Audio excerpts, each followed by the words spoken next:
Welcome to our podcast, where we explore fascinating stories and ideas from various fields. In this episode, we explore how Earthlings may soon tell time on the moon. The daunting task of setting up a standard time zone on the moon has been given to the space agency NASA by the White House, with the hope that people on Earth will be able to tell what time it is on the moon. The space agency was sent a memo by the head of the U.S. Office of Science and Technology Policy, or OSTP, in which they were asked to work in coordination with other U.S. agencies and international agencies for setting up a moon-centric time reference system. NASA has been given time till the end of 2026 to set up what is known as Coordinated Lunar Time, or LTC. The time zone on the moon won't be very similar to the standard time zones we have on Earth. Actually, Coordinated Lunar Time, LTC, will be an entire frame of time covering all the regions on the moon. Since the gravity on the moon is less, time shifts a bit quickly, 58.7 microseconds every day, in comparison to Earth. Coordinated Lunar Time, LTC, will also provide scientists with a timekeeping benchmark for lunar satellites and spacecraft that require extreme precision for their missions. An atomic clock on the moon will tick at a different rate than a clock on Earth, said Kevin Coggins, a top communications and navigation official at NASA. It makes sense that when you go to another body, like the moon or Mars, that each one gets its own heartbeat, he added. In September 2026, NASA is planning to send its astronaut missions to the moon through its Artemis program. They will also establish a scientific lunar base, which can help set the stage for future missions to Mars. Various spacecraft companies and countries are part of the effort. Speaking to Reuters, an OSTP official said that without a unified lunar time standard, the scientists will find it challenging to ensure that secure data transfers are taking place between spacecraft. It will also be difficult to synchronize communications among Earth, lunar satellites, bases, and astronauts. According to the official, the discrepancies in time can also result in errors in mapping the moon and locating positions on or orbiting around the natural satellite. Imagine if the world wasn't syncing their clocks to the same time, how disruptive that might be, and how challenging everyday things become, said the official. Thanks for tuning in.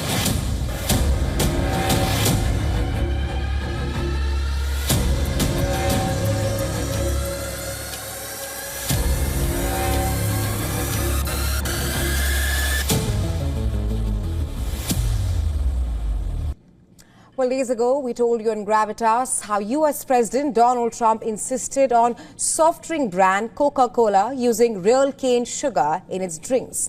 And it turns out Trump's wish became Coca-Cola's command for real, which now plans to add a cane sugar version of its trademark drink to American stores.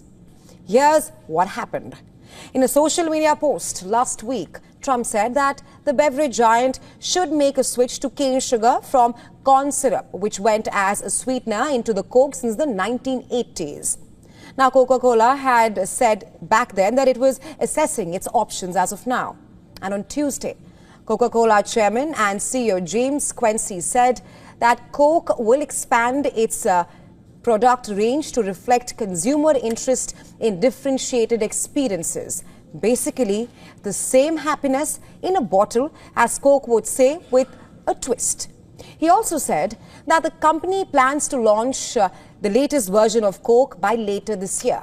However, Quincy noted that Coke has long been using cane sugar in global markets and other specialty drinks such as Mexican Coke, Simply Lemonade and Honest Tea. And now the iconic Coca-Cola will join this list.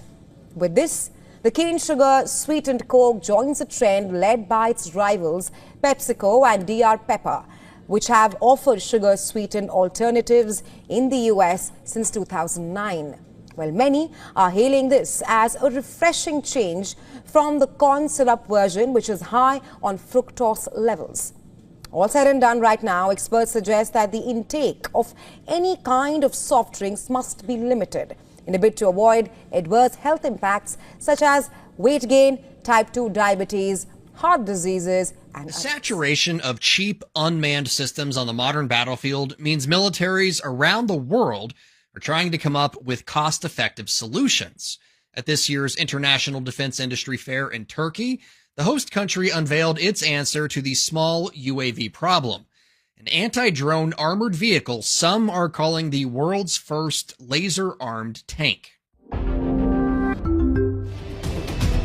Say hello to the Alka Kaplan. While I would not go so far as to call it a tank, it is a tracked armored vehicle tailor-made to counter close-in unmanned threats. It's a joint venture between Turkish defense firms FNSS and Roketsan. FNSS makes the Kaplan hybrid armored vehicle itself. Roketsan is responsible for the Alka directed energy weapon system mounted on top. The Alka actually brings two different anti-drone countermeasures to the fight. It can perform soft kills on mini and micro unmanned aerial vehicles using electromagnetic jamming systems, or it can fire up its lasers for hard kills and take out fixed and rotary wing targets flying up to about a mile away. It's effective against single drones or swarms, and the lasers can also be used on ground or even waterborne threats, like IEDs, landmines, floating mines, and unexploded ordnance. The Alka derives its power directly from the hybrid power pack on the Kaplan, which also provides the vehicle's propulsion. The system uses a diesel engine to power its electric drive system, but can also operate on battery power and run in silent mode. That's helpful if the Kaplan hybrid was, say, on a reconnaissance mission. The vehicle would be putting off less of a heat signature, so it would be harder to detect with thermal optics. And since there's no engine running, it would certainly be harder to hear.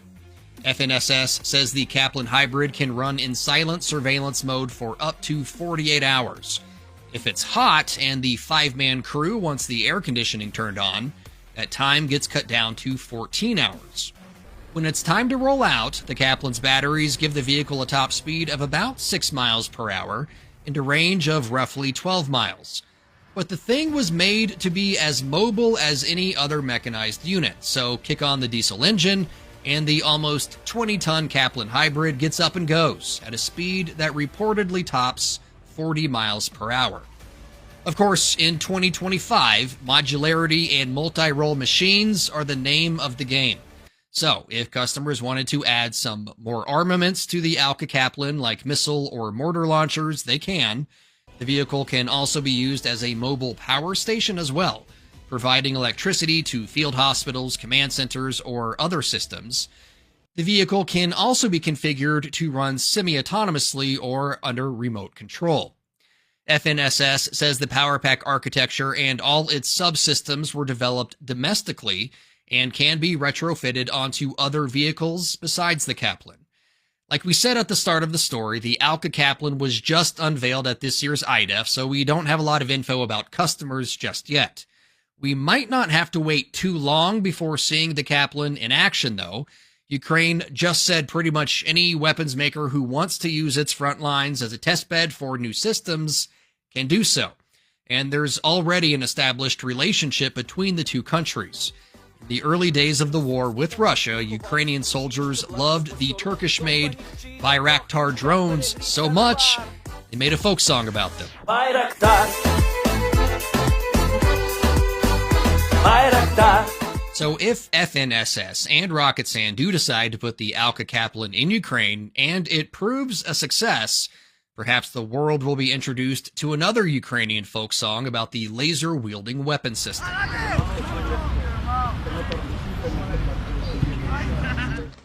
Es muy buen futbolista, el Chicharito.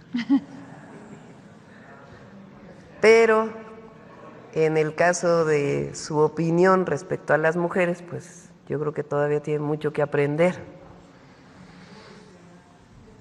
Porque las mujeres podemos ser lo que queramos ser. Y es una relación de igualdad. Conocido como el Chicharito, que a través de un video pues instó a las mujeres. Pero las mujeres tenemos todo para poder desarrollarnos. Para eso pues tienen que desarrollarse también las condiciones para que pueda hacer eso. Pero esta idea ya es muy, no es una Es una idea pues muy machista, la verdad, vamos a decirlo con su nombre. Entiendo que encarnen su rol en el hogar como limpiar, cuidar y The Czech Republic high school students are familiarizing themselves with army life. Czech training program aims to introduce young people to potential military careers amid growing security concerns in Europe. Students were seen donning camouflage helmets, handling firearms and practicing shooting and tactical movements during the exercise. Military chaplain Peter Haska explained that the program's main goal is to showcase the army opportunities and teach fundamental soldiering skills to potential recruits.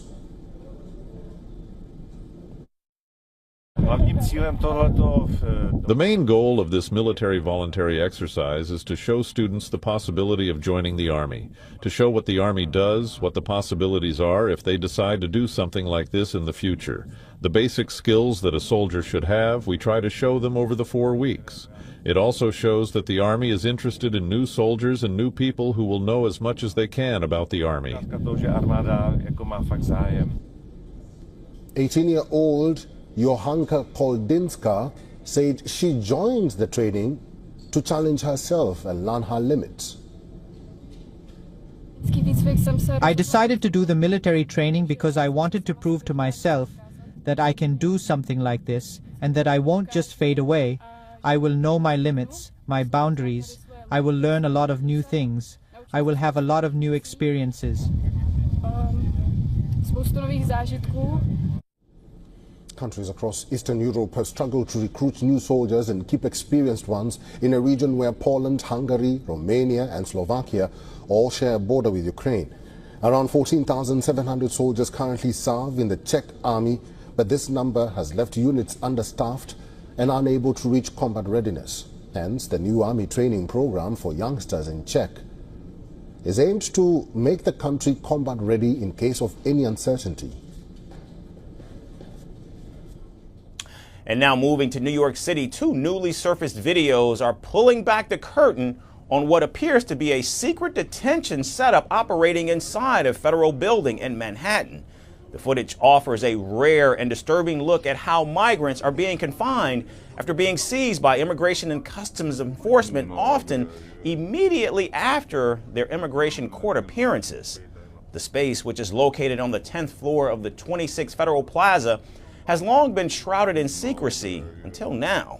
Shared by the New York Immigration Coalition, the videos show about 24 men packed into a bare, windowless room.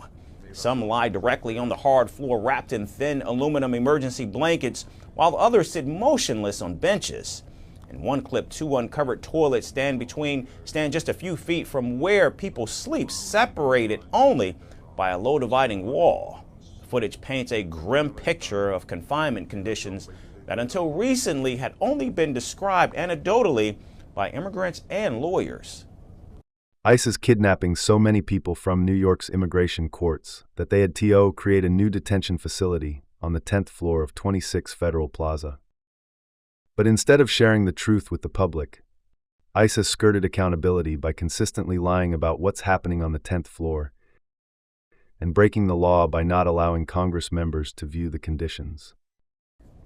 Now, the man who recorded the footage has reportedly just been detained after attending his hearing on the 12th floor.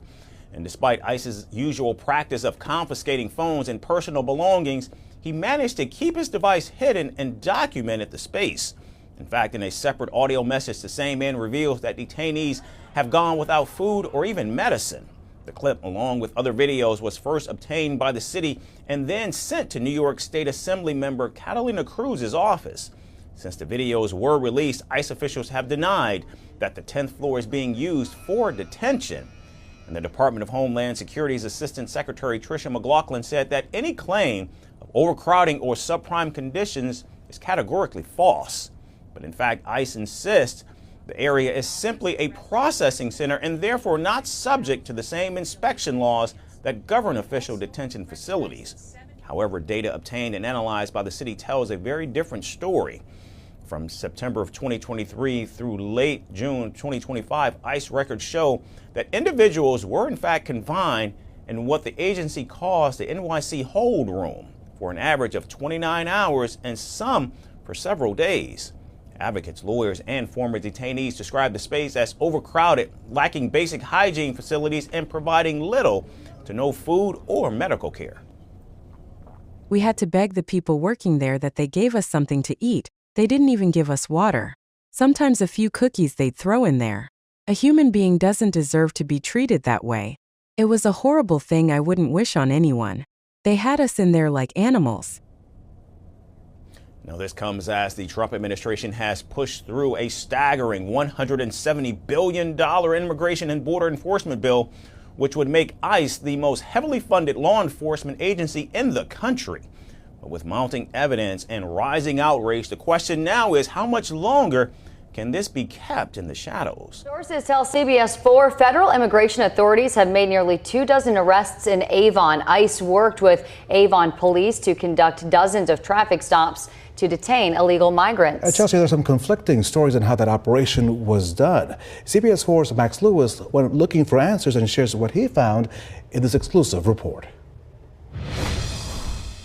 According to sources, ICE was with Avon police yesterday as they conducted dozens and dozens of traffic stops throughout the town. We're told authorities arrested 20 people. Who those people are and why they were arrested has not been shared. But they don't show up in the Hendricks County Jail, and we couldn't find any Avon police reports documenting the arrests. The FBI confirms they, along with ICE, were part of the operation, saying in a statement, quote, "We did not conduct traffic stops as the FBI is not authorized to conduct those. We were there to assist Avon police and ICE with any needed federal warrants, etc." But in a lengthy email sent to us late today, Avon's police chief, Sean Stoops, framed it differently, saying his department conducted a traffic blitz and that, quote, "During a few of these traffic stops, our police officers encountered undocumented and or unlicensed foreign nationals." He says it was only then that his officers contacted immigration authorities. But we're told that ICE reached out first and did so to other agencies as well, asking to ride along with them, but those agencies declined. It appears Avon said yes. Lisa Coop with the National Immigrant Justice Center said ICE generally has to get a warrant to take someone into custody, but can circumvent the system using local law enforcement. A convenient shortcut would be to lean on local police to make what may or may not be a legitimate traffic stop.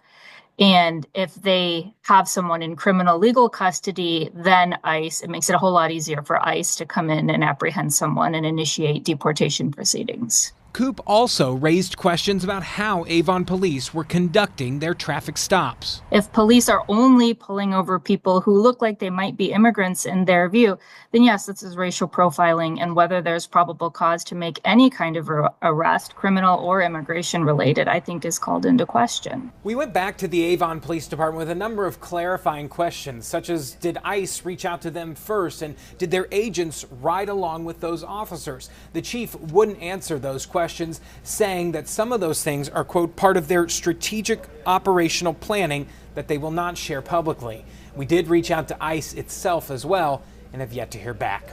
In the newsroom, I'm Max Lewis, CBS 4 News.